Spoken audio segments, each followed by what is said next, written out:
you for helping me make my own red hat. Very good.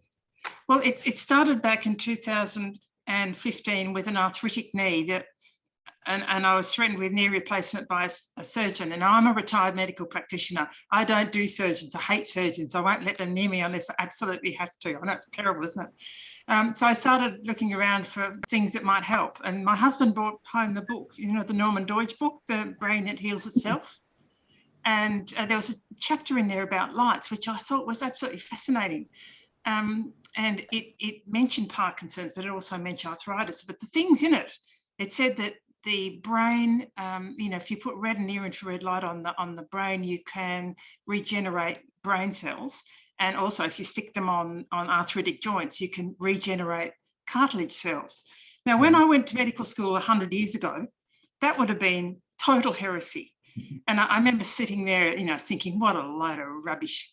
But because I was desperate, you know, you start looking. And at that stage, through our community orchestra, I was able to access the University of Tasmania's digital library and started downloading articles about red and near infrared lights, and found, to my embarrassment, that in fact there was a lot of good research out there about it.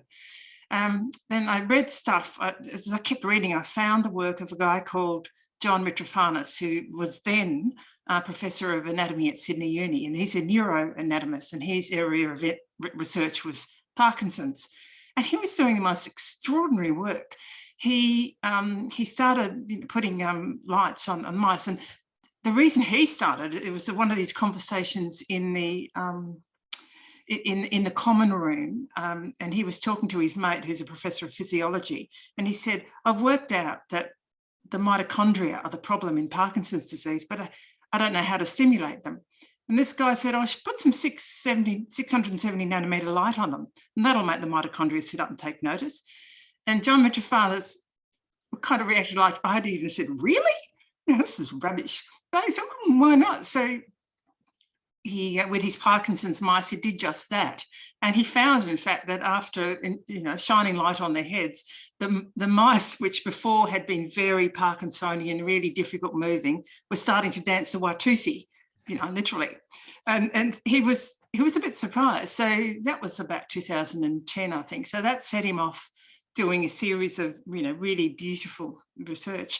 He then collaborated with Alim Benabed, who's the guy who devised the deep brain stimulation for Parkinson's. And John Mitrofanis spent, you know, a few months each year at Grenoble, where Alim Benabed is based. And they did some amazing work. In 2016, they developed a probe to go into Parkinson's, into the brain, like a DBS, except with the light at the end of it. And then it kind of got all political, so they haven't been able to test it out very well, except in monkeys. So I'm sorry, guys, if any of you are not into animal testing. This is kind of part of medical research. Anyway, I had a friend whose husband had Parkinson's, and I said to him, you want to do something completely daft? He was up for it. And so I bought, you know, went online, bought some 670 nanometer red lead strip, and then try to work out a way in which to make a light hat. I do have funny photos, but you probably don't need to see them. But I ended up with this thing here. Can you see? It's a bucket. Yes. It's a cut down bucket, and inside it, it's got a sort of foil lining, and then I put in lead strips in there. And it's absolutely revolting, but it worked. Hang on, I'll just fire it up and show you how it works. It's best to do that at home than in the street, I guess. Oh, that's the wrong one. So no, that's the new. Okay, that's pretty bright. Where's the thing there? So that's a 670 nanometers. That sits on the head. And then after, you know, a few minutes, that's the near infrared, which is a bit hard to see. So this wonderful man started wearing this thing once a day initially. And he went to see his neurologist about 3 months later. And he actually was a geriatrician who specialises in Parkinson's. And Frank, the specialist, was expecting to put this guy onto medication. And he was very surprised to see improvements. And the improvements were in motor. His tremor was less. His walking was better. His fine hand movements were much better. And in fact, he had lost the ability to bowl, playing bowls, lawn bowls. He'd lost the ability to hold the ball and, well, more to the point, to release the ball, or the bowl, I should say. So he was doing it left-handed, but he regained the ability to use his right.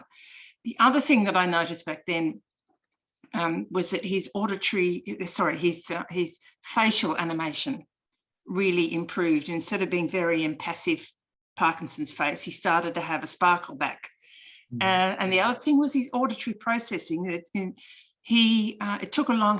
taking him a long time to understand what was being said to him. And so if people spoke quickly and the conversation kind of moved on, he lost the thread of the conversation. And so he didn't hear it that much. So his wife had noticed that she was telling him the same thing over and over less often, that she didn't have to repeat herself as much. So then from that, Frank said, "Can you make me some more buckets, please?" So I made, with my husband, made a few more of these buckets, and we put them on different people with Parkinson's. And we contacted John Mitrofanos, and he came down and met with all the people here. We had the most marvellous kind of lunch and afternoon tea, and he gave us a lecture, and he was pretty pleased. So, and it's kind of continued from there. A little while later, I decided that I'd worked out the parameters for a transcranial device for research purposes. And so a mate of mine who's, we play in the same community orchestra, he's a timpanist, and he's a really clever electronics engineer. So he and I kind of nutted out what's become the Coronet, which is that chappy, which is a hell of a lot easier to wear than the other one. So that's been used very effectively, actually.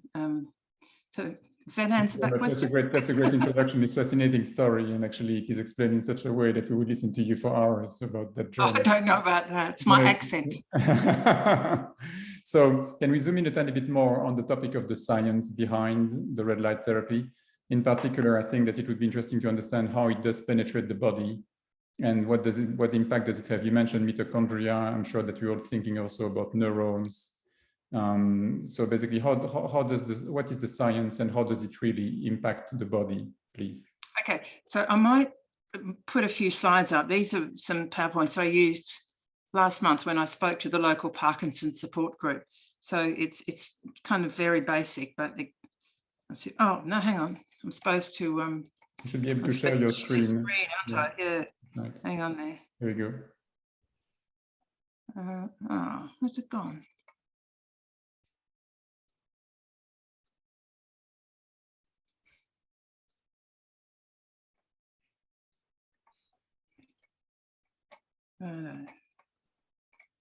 Come to mama. Where is it? There it is. So can you see that? Yes, perfect. Oh, golly good. You can see all these batteries. Yes. Okay. Righto. Next. So this is John Mitrofanos. I just want to show you him. He's become a real family friend now, and he's just gorgeous. And he's taken over Professor Elim Benabid's role at Grenoble. So he's now in your part of the world doing really amazing things. And he'll be using that Coronet device, that light hat I showed you, in some research in the next few years. So that's very exciting. Okay, so here's a summary, and I'll go into some more detail in a minute. So red and near infrared light, it has the ability to penetrate through the tissues. So if you stick it on the head, it'll penetrate through the scalp and the skull and into the outer brain cell, probably 2 to 3 centimeters worth of brain tissue. Now, why it has that ability, no one really knows. The other wavelengths don't, the blue and the green and so on, they don't have that. It just seems to be something to do with the red. And it stimulates the mitochondria. the mitochondrial wall has got a bunch of different proteins in it, and it seems that the red light comes through, and it stimulates the proteins. In fact, it doesn't even need to do that. If there's a little sac of water inside the wall of the mitochondria, the light will change the density of the water, and that in itself will then create a charge, and that kick-starts the mitochondria into being more active and building up. Now, remember from your days in biology classes, the mitochondria are the cell batteries or the powerhouse of the cells. So when I said to you that, you know, John Mitrofano's had worked out a few decades ago that the problem in Parkinson's was that the cell batteries weren't working, he wanted to do something to stimulate them, and it seems that light really does that. So when the mitochondria gets a light pulse, you get a chemical reaction within the mitochondria. You get the mitochondria sort of sizing itself up and getting all activated and sort of saying, righto, let's do stuff. And the stuff that it does, it sends out a whole bunch of chemical messages. It sends a message to the cell nucleus and tells it to start the process of reproduction, actually making new cells. The transcription factors, it's called, it sort of gets them going. So it stimulates the making of new brain cells, which is neurogenesis, and it really does happen. It stimulates you know, whatever that cell's meant to do. If it's a dopamine producing cell, okay, the cell starts producing dopamine, so it actually gets busy doing what it should do. It changes the chemical soup outside the cell, increases a thing called nitric oxide, and that irritates the wall of the blood vessels, and so the walls start to sprout new blood vessels. You get increased capillaries going around that area, which means you get more blood flow, more oxygen to the area. So that's kind of nice too. So recent work has shown that it's the neuron, it's not just individual neurons getting kind of a lift and a feeling happy. It's a whole bunch of neurons then start working together. So the pathways in the brain, the neural pathways, say involved in memory or aspects of cognition or whatever, those neural pathways somehow get strengthened.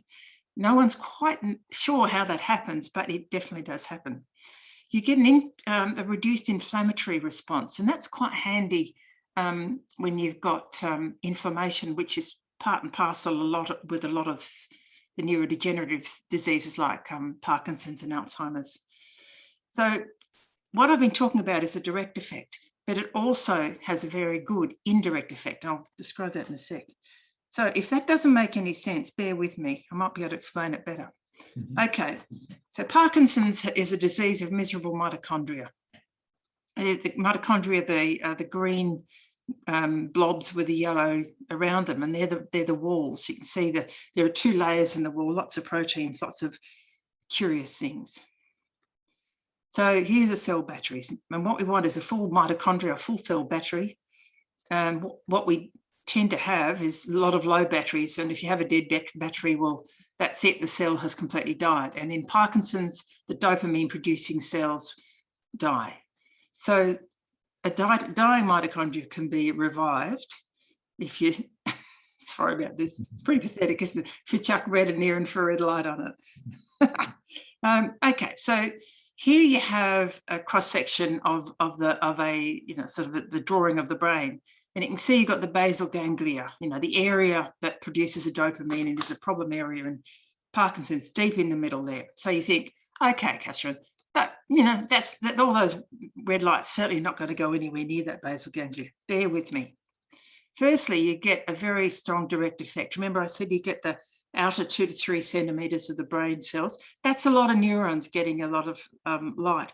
And remember, it's not just the basal ganglia that get upset in Parkinson's, it's all the other cells that work with it. When the basal ganglia cells and the dopamine producing cells don't work so well, then all the other cells that connect to it and rely on it start to fade away as well. So you're giving the cells in the outer part of the brain quite a direct boost. And surprisingly, we were all pretty surprised, it does seem to make a difference. So the indirect effect is where the light pulse can be taken from one part of the body to another. This sounds bizarre, but there's a technical medical term for it, which is abscopal or abscopal effect, depends how you like to pronounce it. And you see that with other things as well. So if I put some light on my left, red light on my left big toe, in theory and in practice, that red light pulse can actually do something inside my brain. It can travel. Now, we didn't actually know how it traveled. John Mitrofano's thought it was something to do with the immune cells circulating in the bloodstream. But in 2019, we discovered only then that mitochondria pop themselves into the bloodstream and whiz around. So they have the ability to pop outside of a cell, pop in the bloodstream, go for a kind of a jolly, go up to Scotland, go down to the big toes, you know, just wander around. And when they fancy it, they think, oh, I'll just pop in and have a chat to the liver cells and pop into a liver cell. Now, you think how long we've been studying the bloodstream, and we didn't know that until a couple of years ago. It's pretty amazing. But that's probably almost certainly how the light pulse gets carried around. And the body has got the ability to, you know, to send ambulance workers, as it were, to where the areas of need are. And it seems that it sends light pulses to the basal ganglia. So a lot of the effects that you get that we saw in that original bloke were clearly improvements in the basal, in the dopamine producing cells and that function. And the only way that could have happened is if light got to that area. The only way that could have happened is through this indirect effect. Oh, and here's me trying to be creative. Ignore that. This is Frank Nicholson I was telling you about. He's a lovely geriatrician. He's a really gorgeous man, and he's equally mad as me, I think. To suggest that I make bucket light hats for his patients and then ask patients to have a try. He's just wonderful. So back in 2016, when we were putting buckets on people's head, this is what we were looking for. We were looking for safety. Obviously, we wanted to be safe. And it's a 12-volt device, as all of them are, which is good. We wanted to make sure that people would actually use the damn things every day, because if you're trying to recharge a battery, a cell battery, you need daily doses. We were obviously concerned about adverse side effects. And what we were totally and utterly focused on was the motor signs, particularly the tremor, particularly walking, the shuffle and the shake. And next one.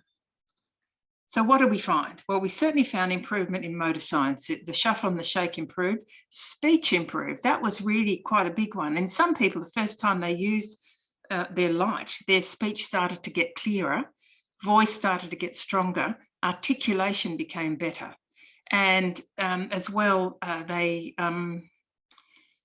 sentence constructions were longer and more complex rather than just kind of brief and limited. Fine finger movements really definitely improved. The freezing of the gait improved. Swallowing, one of the early blokes had troubles with a blood pressure tablet, which is quite big. And he found that he was able to swallow that very, very much more easily using the lights. And he was the same guy who had a lot of coughing, and the coughing stopped too. The drooling stopped, and writing improved. So we were a bit surprised and pretty pleased. But what was really, really, I guess, gobsmacking in many ways, was that non-motor symptoms improved.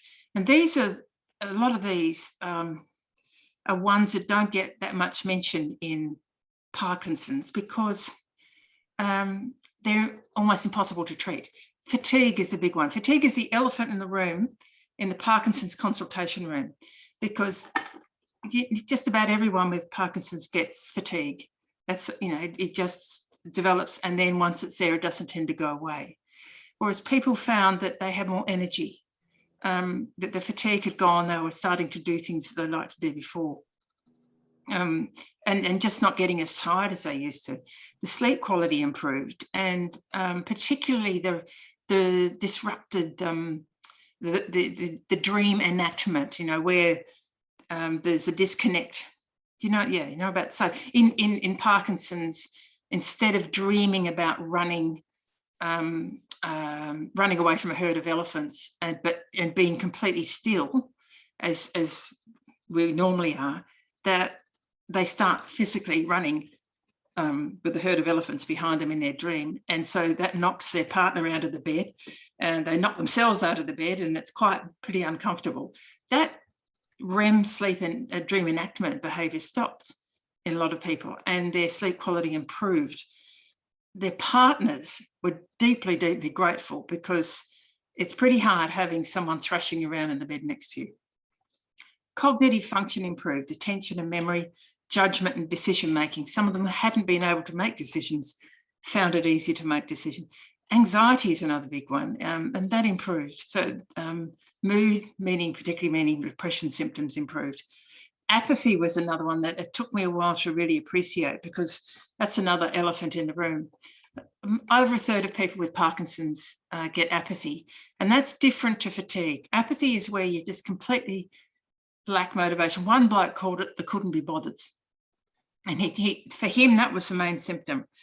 And a month into wearing his bucket, he got his kind of the couldn't be bothered left. Interestingly, he didn't realise it had gone. It's just that I saw him a month after, because his bucket lights went bung, and he came over to our place and we did a running repair. And I said, "How's it? Couldn't be bothered?" And he said, "Oh, it's gone. I'd forgotten all about it." So it's really kind of subtle symptoms, but apathy is a really important one. It has an effect on, if people develop apathy, then it means that the progression of the motor symptoms is going to be faster. So it's actually a signal of more rapid potential for more rapid decline. So in theory, we don't know this yet, but in theory, if you can stop apathy happening and keep it at bay, then this rapid progression may not happen. So it's pretty exciting stuff. So that's part of the research that needs to be done. We haven't looked at that yet. This is all kind of new, all these things. Some people got their sense of smell back, which was kind of really bizarre. Frank reckons that's one of the kind of the gold standard things, if you can get sense of smell back in Parkinson's, because a lot of people lose it well before they get the diagnosis. That's pretty amazing. So things like constipation improved, and anhedonia. I've got to tell you a story about one lady. She started where she'd had Parkinson's been diagnosed with it for a few years, but obviously had it for about 10 years looking back. And she been wearing the light hat for about 8 months, and she went for a walk along the cliff tops overlooking one of the lovely beaches here in Tasmania. And it was one of those lovely, exhilarating days, when the sun's shining, the birds are whizzing around. It's just, there's wind. It's just one of these gorgeous days where you're just completely lifted out of yourself. And she realised that she felt exhilarated, really felt wonderful. And then it occurred to her that she hadn't felt like this for at least 10 years. And she rang me up and said, I realised I've lost my sense of joy, and I hadn't known that my sense of joy had gone. And it was pretty amazing.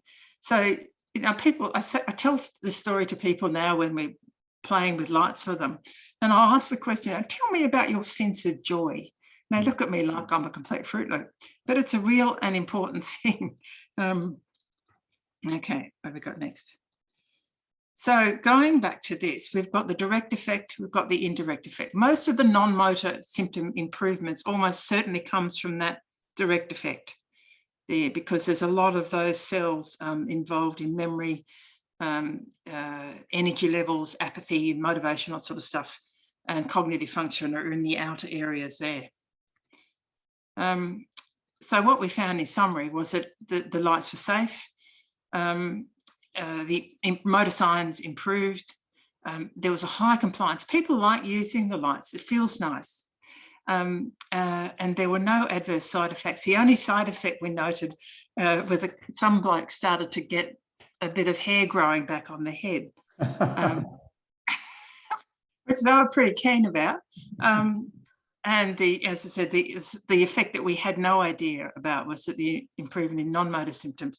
And I tend to go on and on and on about non-motor symptoms, because there's no pill, there's no pharmaceutical for apathy or for fatigue. There's limited pharmaceuticals available to improve sleep quality. It doesn't stop the dream enactment stuff. it might make you sleep a bit longer, the standard sleeping pills, but it actually doesn't fix the problem. Antidepressants for mood and anti-anxiety tablets are problematic in people with Parkinson's, so they don't work very well. Can't remember the other ones, but it's when you have something as simple as sticking a bunch of lights on your head a couple of times a day to make these symptoms feel, better, it's worth doing. The other thing about these symptoms is that if you talk to people with Parkinson's and ask what are the things that really cause misery to your day, make your day bleak, and it's not the shake and the shuffle, it's not the tremor and the problems with walking, it's sleep, fatigue, and depression and apathy. For that, you ask the carers, and it's a pretty similar list. Sleep is a big one because if the carer can't sleep, they don't cope, and then things go downhill pretty quickly. It's the apathy is a big one for them too, because if you're living with someone who's can't be bothered all the time, it's not very good life. Anyway, so that's why I go bananas about non-motor symptoms. They are the key to living well with Parkinson's, and lights really make a difference. Okay, so yep, that's what I gave you before, I think. So when you put all that sort of science into reality, this is the kind of stuff you get. I don't need to read them all out. But there's a lot of good symptoms that improve. Been watching people using lights now for 4.5 years, and they've moved from the buckets to the coronet, and every so often Ron's the electronics engineer, as we improve the design, we can change the parameters, increase the power, change the pulse rate, change the length of time, and we can even change location on the head, so that, say, for people who've had stroke involving speech, they do better if they just have lights over the left side of the head rather than the whole head. So we can kind of do that. So as we've been changing them, we've been observing our bunnies, our lovely people who've been doing this for us here in Tassie. And we're just keeping it does improve. So all of them have really, they feel in themselves and their specialist agrees that the progression has slowed down. For some of them, they've not needed to have an increase in medication. One guy tried it and then went back off it because he decided he was doing that okay. Non-motor symptoms like apathy and anxiety and depression and sleep and fatigue, where if they improved, that improvement has stayed. So it seems that when you get improvements in the non-motor symptoms, they tend to stay thus far. I mean, we've only been observing this for 4.5 years, but that's 4.5 years more than anyone else has. So at least we've got this information. So have I answered that question? Thank you very much, Catherine. Actually, I will ask a last question on behalf of the group, and then I will basically let everyone just come in. I think that I just wanted to talk a bit more about the practicalities, if you want. If following this session, any one of us wanted to experiment and go further in the use of red light therapy, what are the solutions available? I think that some of them are DIY, some of them can be bought off the shelf. And then the practicalities, like I think you mentioned, there is a high compliance of 2 times a day, but how long do you do it for? How long does it take to see some changes coming through? So just basically some practical questions, if you don't mind, and then I will open up to the audience. Okay. If you want to make your own, don't make the bucket light hat that I showed you before. On the blog, Red Lights on the Brain, there's a description of this type of light device. Now, and it's made by a retired engineer called Michael Richards. And there's the information is on the blog about how to make it. And all you use, this stuff here is plastic coated wire like you get from a hardware store. Yeah. And then and there's a video that Michael did, and that's on the blog as well. And that's quite neat. Stick it on your head. Mm-hmm. Looks good, doesn't it? He calls it the Cossack for obvious reasons. And, do you mind stopping to sharing your screen? Do you mind stop sharing your screen so we can see? Oh yeah, I forgot about that. The window. Thank you. I forgot about that. Sorry. And show. Oh, that's my friend Neil wearing he's a real rat bag, is Neil. Okay, so what's happening? I need to get out of there, don't I? Yes. And I need to, oh, I think if you close the window. stop share. Hey, so better? Very much. Perfect. Okay, so here it is here. I'll just get the, so the way that Michael has done it, he's got the two wavelengths there. You can see the two connectors. And this is the 670 nanometers. So if I stick it on, he's actually made this quite tall. He doesn't quite, he's been getting, yeah, it doesn't need to be this tall. Anyway, that's okay. You still get a jolly good cover. But you can make yourself something like this at home. And it does a jolly good job. So you wear it preferably twice a day. I found that people do better twice a day.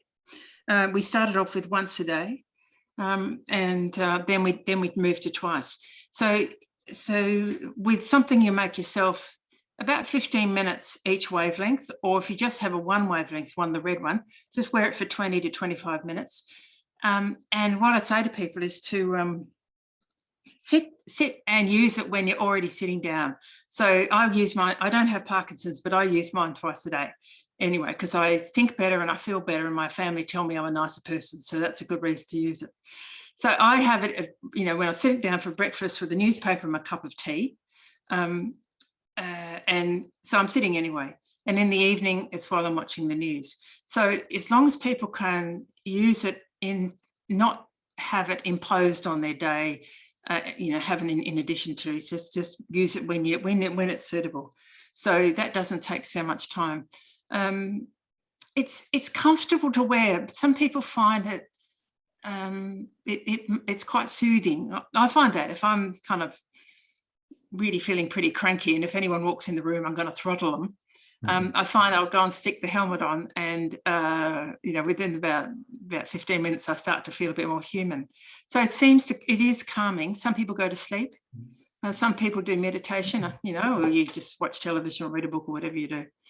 And it does itself. You don't need to do anything other than that. It's just wearing it twice a day, or at least once a day, that seems to make the difference to the way the brain functions. You mentioned the Cossack, that is basically a DIY model.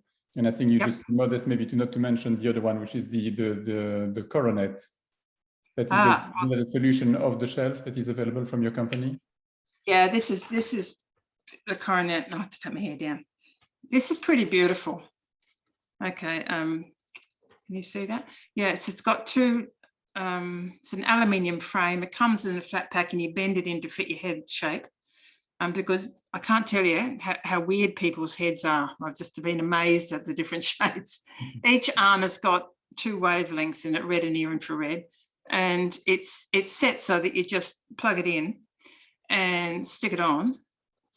And I'll just turn it on for a sec. It just does it all by itself, and it. Let's see. There we go. No, I can't get that right. Yes, it's working now. This is one where look, it's just gorgeous. It's so elegant, but it's about 130 grams. It's really easy to wear.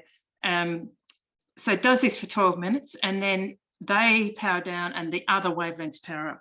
I didn't talk about wavelengths. I'm going to turn this off now. It's driving me mad. Okay. John Mitrofanis's work found that the two wavelengths that work the best, 670, which is that deep red of that color I had on then, at the cell, that has the best effect on the mitochondria. So that seems to be really and I found that's almost kind of like chocolate for all cells. All cells love it. All cells, whether it's a skin or cartilage cells or whatever, they seem to respond well to that. The other wavelength is 810 nanometers, which is near infrared. You can only just see it.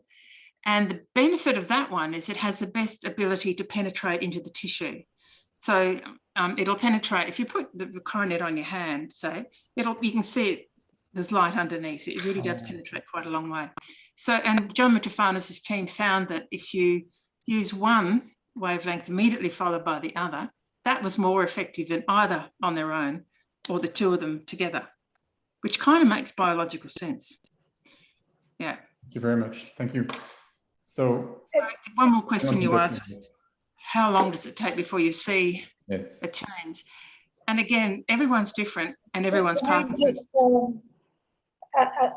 Hello, my name is Sagit, and thank you Hi. for your talk. I'm a doctor myself, but I didn't have the opportunity like you to bring to people such a nice solution.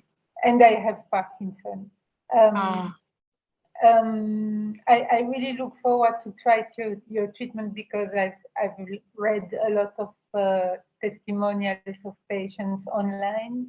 I just wanted I interrupted because I wanted to ask you, how did you, so you said that the wavelengths you are using were believed to be good for this kind of cells and for the mitochondria.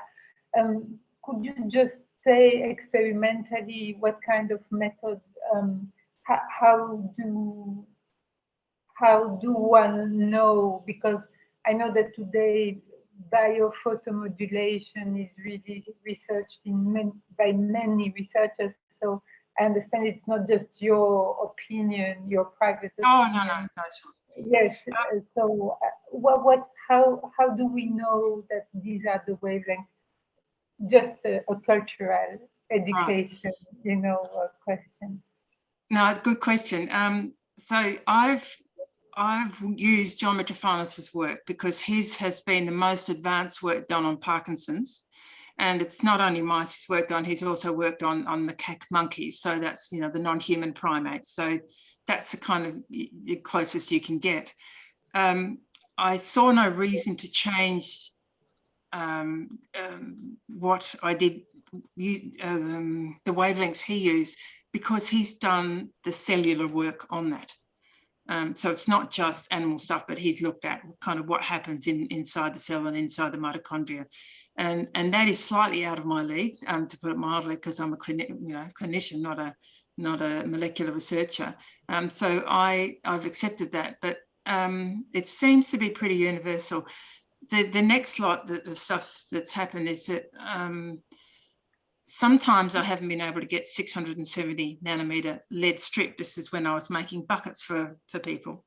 And I could get 630 nanometers, which was helpful, but it was not as good. So just watching people and observing people using different buckets and different light devices, I'm pretty happy that these two are the best. I mean, if there is a wavelengths that are better, I'm sure someone will find them in time. But at the moment, this seems to be the best. Thank you very much, Catherine. So before we go further, I think that there were some other questions, and I think we have like 15 minutes. Can I just ask you maybe to give the room to someone else, and then we come back to you? Do you mind? Of course, yes. So, Catherine, you were going to say also, how long does it take before we start feeling the effect? Some people have an immediate effect. Like I think I described and this can be people who have quite well down the Parkinson's disease progression. Some people, it takes them a few weeks. The usual kind of things that people notice first is the sleep improving. Now, often that happens within a few days.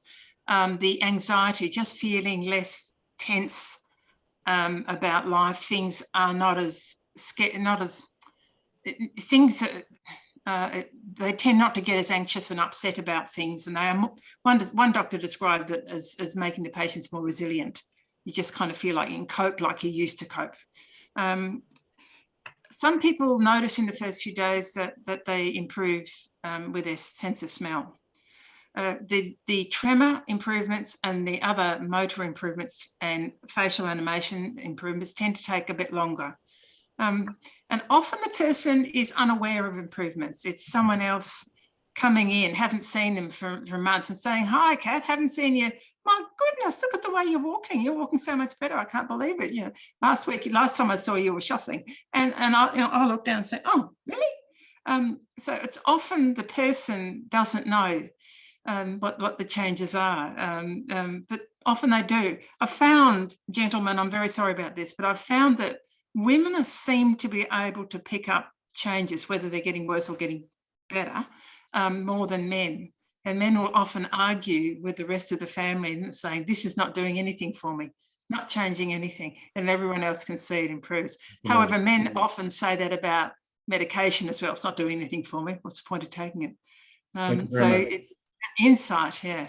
Thank you. Paul, you had a question about DBS surgery, I think. Paul, are you still with us? Yes, I am. Thanks, Mike. I had DBS surgery last year in August, Catherine. I'm just wondering whether this system would have any effect on the DBS and the implants in the head. No, it doesn't. They couldn't. They completely ignore each other. I've got a number of people, including a friend I went to school with, who's got DBS, and so he and he's a grumpy bastard too. I mean, he really is quite a character. And his grumpiness improved. His wife was very pleased. Yes. So no, it's not a problem at all. Thank you very much. Good to hear. Thank you so much. Thank you. Lucille, you had a question about the metal, the helmet itself. Are you with us, Lucille? It's aluminium. I think that the question from Lucille was, is it inert? Yes. Yeah, it's just there as a conduit. It's basically a printed circuit board. So yeah, and the idea of the aluminium is so that you can bend it into shape to fit your head, and make it comfortable. Thank you. Any other questions? Yes, I think Michelle, if I can. Oh, yeah. Catherine, it was a fantastic presentation, really funny, really enjoyed it. Any downside anyone's noticed at all, being negative? I don't think so. I find that if people don't use it, then they start feeling unwell. One bloke, Alan, has a 3-day, he describes it as a 3-day rule. If he gets slack, his wife's away and he gets slack and forgets to use it. If he stops using it for 3 days, he starts getting lethargic and tired and just, can't be bothered doing things, and realizes it, and he that's probably what's going on. So I think the only downside probably is the time, and most people build that into their day, and that seems to work pretty well. There aren't really any downsides. That's one of the things I found amazing about this, is the compliance. As people, once they start using it, continue to use it, despite everyone laughing at them. That's a very moderate cost. Hui, you raised your hand with a question. Yes, I read somewhere that there's some similar effects to the exercise. I don't know if that's correct or not. But Yes. And I have a question regarding the safety, because those lights sometimes are more heating. I was not in the beginning. I don't know if you said or something regarding the heat of the lights, if that's something that's going to affect. I mean, and the light itself. Do you set the nanometers? But do you also have the frequency? All right, because the frequency is also important. With the frequency, because it has its own. So did you also do experience on that, or regarding the different frequency lights? With the frequency, we use 40 hertz for both wavelengths. There's evidence showing that is able to kind of rattle the molecular bonds in the protein that gets laid down in the brain. And sort of disrupt them, and then that gets rid of them. We are not after a thermal effect. In fact, part of if you look at my original bucket, which has got a few holes down the bottom, versus this design here of the coronet, controlling the temperature was a critical thing, because when Parkinson's, people get changes in their skin, which makes them more sensitive to even a small amount of extra heat. Yeah, that's right. And I had one bloke who he could tolerate 30 seconds of my bucket on the 810 nanometers, but had to tear it off. So when he lived in another part of Tassie, I drove down and stuck this on his head and had the fingers crossed when we got to the 810 cycle to see what happened. And he was fine. So Ron has designed it with a temperature sensor in here, so that if the top, which is well above the head, if that gets to 50 degrees Celsius, which is hot, but it's not going to burn, and it's not actually on your head. Now it's above it. If that gets, it automatically powers down the lights. So I haven't had anyone being not able to tolerate it because of thermal things. As I said, we work very hard to fix that. Yeah. Okay, thank you. I just see a good point about using it on other parts of your body. My husband pranged his shoulder a few years ago, so he spent a lot of time with a coronet on his shoulder and a tea towel over it, and it fixed it. I will sit in bed with my knee up, and I'll stick the coronet on my knee. Sometimes if I've got arthritic fingers, I'll stick it on my hands. It's really great. Yeah. Okay, thank you very much. A couple of more questions have come through. I think that the first one is Florentia, and the second one would be Simon. Florentia, do you want to go ahead? Maybe it's my question. Oh, okay, Lillian, go ahead. Sorry, I missed you. Go ahead, and then Florentia, and then Simon. Go ahead, Lillian. No, okay. That part of this is being that you sit down and are mindful for 2 times. That also helps people with Parkinson. So have you any idea how much better the infrared light is? Because in this stressed world, just to sit down can help people and get out of stress. Yeah, it really does help. I've got a friend with profound depression. It's been a lifelong devastating thing that has made him, it's almost paralyzed him and made life difficult. So he lives off grid, and 35 years ago he started building his house. And he still, when I first met him, a few years ago, he'd only done the foundations. So, and it was depression causing that. So we took a bucket over and then later a coronet, and it's helped enormously. He's not perfect, but he's functioning at a much better level now. He doesn't tend to get the big dips. So, it really does help with depression symptoms and anxiety symptoms and just feeling better about life. And I say to some people often that if that's a placebo effect, I don't care. I'm going to have it. I love it. Exercise, I didn't answer that in detail. Exercise, particularly really big, wide amplitude exercise where you're really pushing your joints, because Parkinson's is a disease of crumpling in. Yeah. And you have to actively work hard to work against that, and that makes a huge difference. John Mitrofanis has written a book called Run in the Light, which has got the research about exercise and lights. And I'm quite sure, I'm working with a physio in Melbourne who's a neurophysiotherapist, and she's quite sure from the work she's been doing is that using the lights reduces the barriers to people exercising, reduces the apathy, it increases the energy, which means that people are more likely to do exercise, which is in itself helpful. You don't have to shave your hair off. Yes, you will, for that question there, yes, I think Steve's.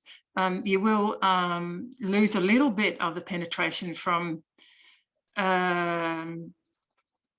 having extra hair, but there's no way I'm shaving my hair off, and you still get quite a good effect. I think that there are a couple of questions I wanted to appreciate that. Thanks. So one question actually, sorry, yes, Stephen, I see a question about should we shave your head? I mean, you especially, but Howie would be fine. No, I'm joking. No, don't worry about it. Well, just a bit like. No, there are a couple of questions about the use of the light on other parts of the body, and you already touched on that. I think Florentia wanted to ask about the abdominal level. Yes, thanks, Catherine. There is some research going on demonstrating the effects and the relation between the gut and the brain and Parkinson's. And I've heard some research showing that just focusing the light on the abdominal level, there can be changes on the brain. What do you think about it? And also, there are some belts of red light, LED red light for being purchased, and I want to know your suggestions about it. Yep. There's definitely some evidence that putting light, red and near infrared light on the gut changes the nature of the bugs, the microbiome, and it improves the ones that you want there, increases the number and increases them. It reduces the numbers of the ones you don't want there, and it does make a difference. But if you want to use something on the gut, if you want to use lights, you must use it on the head. The head is the primary thing, because you're getting the direct effect on the brain there, which is significant. So what I suggest to people, if they're interested in using a gut thing, is that if they've got a coronet, this chappie, to stick it on their tummy as well. Other people, like you said, using this kind of mat. But these sorts of things are great too. And these are pretty cheap. I saw that. Yeah, those sorts of things are great. And you can wrap it, I use this run around this is great for a sore back after a day in the garden. But also, how do you use that? Where do you use that? On the gut, stick it directly on your tummy. Okay. And on your skin. It won't burn. It feels warm, but it's a nice warmth. And it's the wavelength. And remember, it's penetrating, so it will get in there.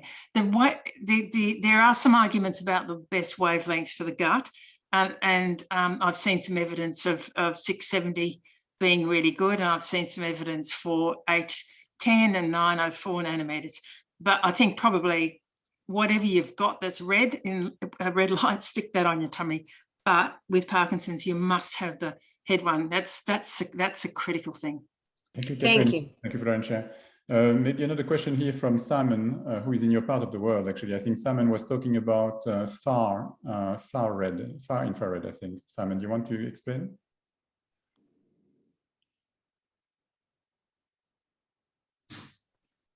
No. Okay, so he was asking about far infrared. Is it something you can do with? It doesn't seem to have the biological effect. It feels nice, the far infrared booths you can hire or buy. You feel nice and warm. It's actually, it increases, it has a direct thermal effect in the far infrared. So that's why you feel relaxed and warm and kind of all gorgeous and soggy. But it doesn't seem to have the kind of effects as in red and near infrared. So if you want the biological effects, red, near infrared. Thank you. By the way, Simon is basically messaging that he can't talk where he is, but he heard your response. So thank you very much. And Lucille had another question that I think we have touched on already, which was about basically the long-term safety use. I think you touched on that quite extensively. And where does one buy your hats? And I think this is basically your website. Yeah, Well Red. wellred.pty. Yeah, Well Red, WELLRED. Okay. That's right. Catherine, I have a question for you. Hi, Catherine. Hi. I have your Coronet Duo, and my husband has been using it for quite a few months. I just wanted to know, based on your experience of your patients who have been using Coronet Duo, how soon did they actually see a change? Again, I think I said before, it depends on the person. It depends how far the disease has progressed, and it depends on the predominant symptoms. So for some people, you can get changes pretty quickly. Other people, it takes longer. So what are the predominant symptoms in your husband? Actually, what happened was 2 weeks after using the Coronet Duo, I also started him on a probiotic PS128 because I had read about a clinical trial that had improved the motor symptoms. So what happened is 1 month after using the Coronet Duo and 2 weeks after I started the PS128 psychobiotics, he had a really tremendous change in his balance and also in his driving, because whereas previously he was a bit unstable on his feet and I had this fear of him falling, and I didn't dare leave him alone. After using the Coronet plus the PS128 psychobiotics, it was like a different person. His balance became normal, and he wasn't as slow as before. Previously, his driving, he would not be able to judge very well, so the lane discipline wasn't so good. But after 4 weeks on the Coronet Duo and 2 weeks on the psychobiotics, there was a great difference. So what I wanted to know, I can't tell you which one it was, but you know, yeah, he would, that's right. and I would not stop either. I would continue with it. There was a question that popped up asking about a dependency. And it's not a dependency like Valium or opioid drugs or anything like that. It's I would regard myself as being addicted to my Coronet because I know that I feel better, and I think it's simply because it improves brain function. So if you want your brain to work better, if you want the mitochondrial activity to be continually improved, yes, you continue to use it. So if that's defined as dependency, then maybe it is. But it's the safest one you could possibly get. It's not going to cause any other problems. Does it mean that as long as you give the red lights, you know, the progression, the improvement can be sustained and that the progression can be stopped? It can be slowed. Well, that's what I'm seeing now after watching people for 4.5 years, is the progression slows. For some, I've got a couple of people who look like it's kind of stopped. They're people who've got Parkinson's, and two of them can't tolerate medication. And so it's really easy to see what's going on with them. And for both of them, they've made improvements and they've maintained them. One of them for 2 years, one of them for 3. Now, whether that continues, I don't know. We're watching and waiting to see. But any delay in the progression of the disease is worth having. Catherine, thank you very much. I think we would all agree with that. And thank you, Christina, for your questions. This is also very interesting to bring back the PS128, which is a topic for another day, but an interesting one. So thank you very much. We've been going for an hour. I would just suggest that unless there is any final burning question, I mean, I know, Francia, you wanted to know, do you ship your product, Catherine, to Uruguay? I don't know if you know that. Oh, yes. Yes. Well, I think so. I'd have to check. We've sent them to South America, other South American countries. Yeah. Thank you very much. Thank you very much for your time. And actually, we've been running those sessions for 6 or 9 months already so far. And this is probably the one that has triggered the most active reactions. So you can judge that the topic of red light therapy has kept everyone extremely interested. And I see a lot of thank you to you coming through the chat. So. It is exciting. Yeah. Thank you very much, Catherine. And I wish you a really good evening. Yeah. Thank you very much. Thanks, Michelle. Have a lovely day, everyone. Bye. Thanks, you too. Thanks. Pleasure. Bye. Thanks.